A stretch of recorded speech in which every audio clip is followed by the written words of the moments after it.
my name is Sarah and today welcome to TL Physics, and today I'm going to be doing question 7 from paper 1 of 2017. Now this question is gumpy and there's a lot of information, so we're going to go through it now.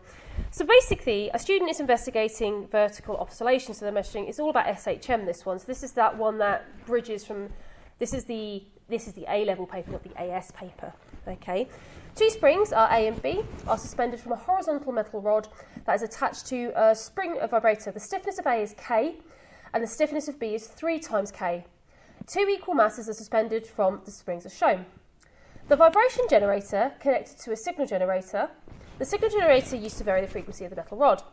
When the signal generator is set at 2 Hz, that's the frequency, sorry about that, A oscillates with a maximum amplitude of 2.5 times 10 to the minus 2 and a maximum kinetic energy of 5.4 millijoules. Deduce the spring constant for K and the mass suspended from it. Lots of information. So I know the frequency of my oscillation is 2 Hz, so there's a big space here for this. So what I would have done immediately is put the information that I know. I know that kinetic energy is, the maximum kinetic energy is 54 times 10 to the minus 3 joules, and the max amplitude is, so the max extension it will have is 2.5 times 10 to the minus 2 meters, okay? And there are so many ways. If you look at the mark scheme, I'm actually going to give you the best one that I could do for this, okay? So, I know all sorts of things here. Now, I've been given the kinetic energy. The max kinetic energy is a half mv max squared. Now, that should have given you a massive point. If you go into your data sheet, you will see Vmax equals omega A. And really important that you remember to look back in the circular motion. Omega is 2 pi f. So I know A, I know the maximum amplitude. I know omega because I know the frequency.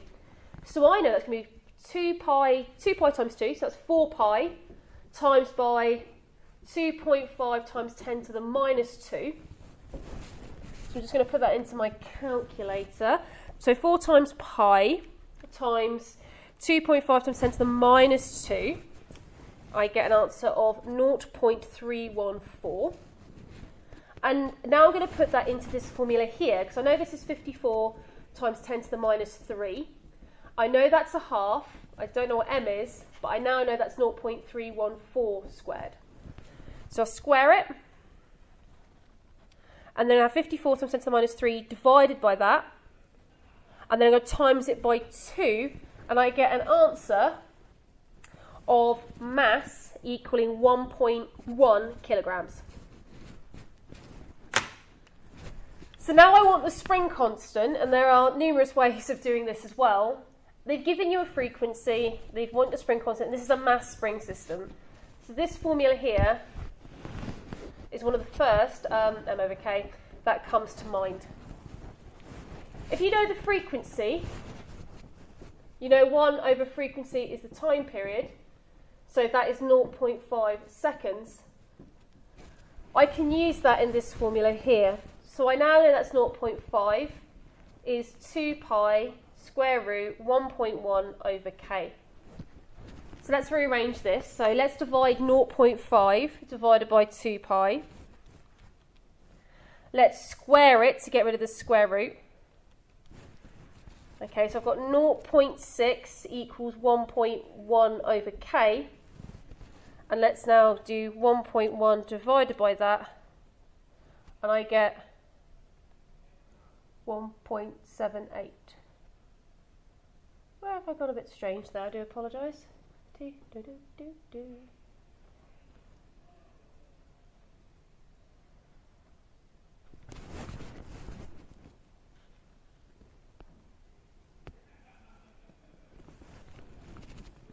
Something's a bit odd. I do apologise. I am going to find out because it should be around about 173. And I'm getting an answer of 1.78. So I will double check this if you bear me 2 seconds. So the frequency is 1 over 2 times by answer and then divide that by 2 pi. So 0.5 divided by 2 divided by pi. Oops, answer. Divided by pi. And then square that. That's a bit better. I must have not been meter here. I do apologise. I'm looking at the answer and going, that feels very small. 6.3 times 10 to the minus 3 is 1.1 over k. And if I do 1.1 divided by that, I get an answer of a k equaling 173.7 newtons per metre, which is the answer that we're expecting. I do apologise about that, but sometimes it's really good for you to see my thought process going, that spring constant seems very small. Because that's telling me that if I put 1 newton on it, I'll expend a metre. And that doesn't feel right at all. It's a really good idea to sanity check your answers. I have the bonus where I do have the mark scheme to the left of me here. But at the same time, looking at your answer and going, if the spring constant is 1 newton per metre, all I have to do is put 100 grams on it, and it will stretch a metre. So that kind of sanity checking is really important. So that's the answers to 7.1. Now, 7.2, calculate the frequency at which the mass attached to the beat oscillates with maximum amplitude. So what they're after here is the natural frequency of the object.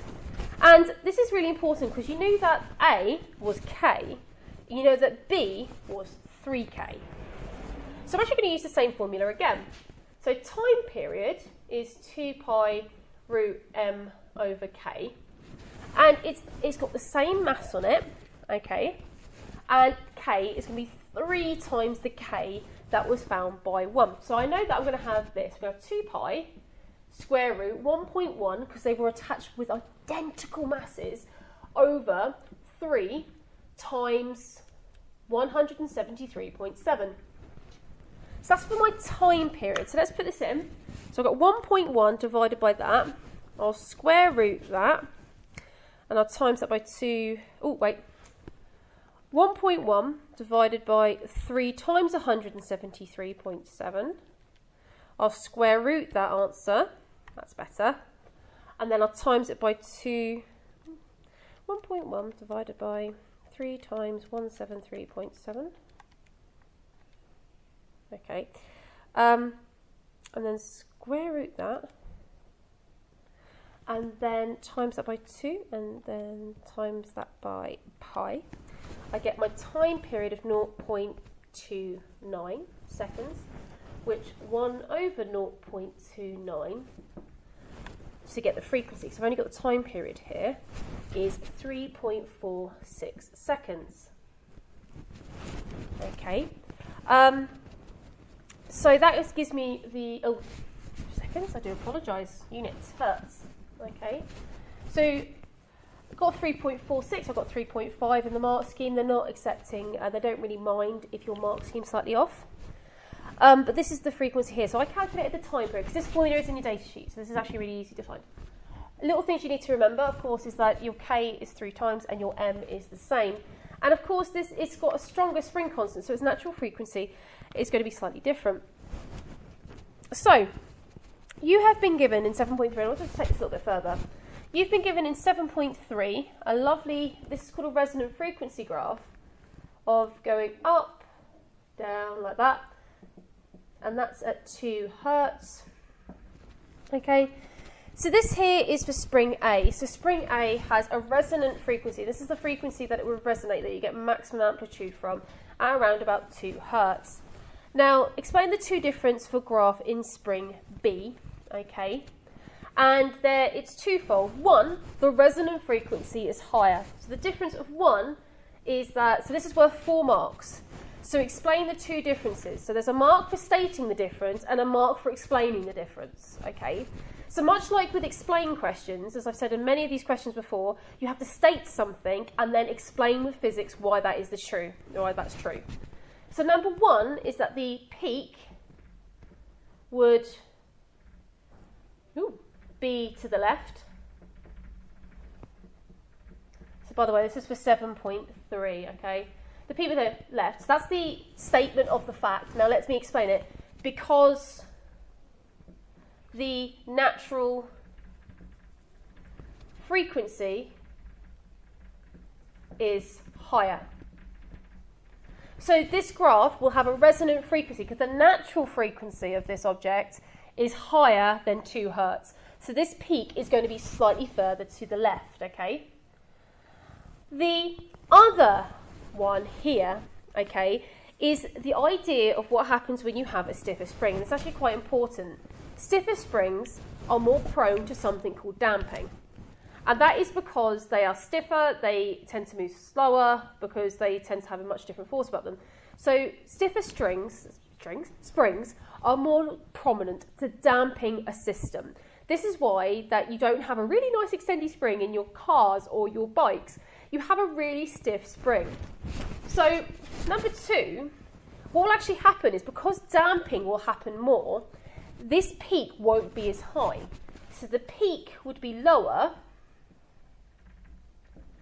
And here I go again, I'm stating a fact about something, and now I'm going to explain it with physics, because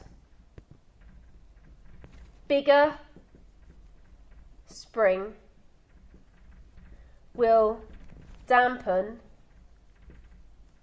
the system. Okay? And so this here, these 2 points, I've stated a fact, and then I have explained with physics why that is true. So it's really important that you're able to do that. If you see an explain question, state a fact, okay? State the fact, and then give me the physics behind it. You would get a mark for literally stating the fact, okay? So if they tell you, explain the direction of a force on an object, well, you would tell me what the direction of the force was, and then that's a mark normally, and then you would explain why that is true and why is it in that direction. What have you used? Components, Fleming's left-hand rule, something like that. Okay? So that is the final written question on paper 1 2017. The multiple choice will be done in a separate video. Yeah, that's all the written questions there. So that's about just over 50% of the paper.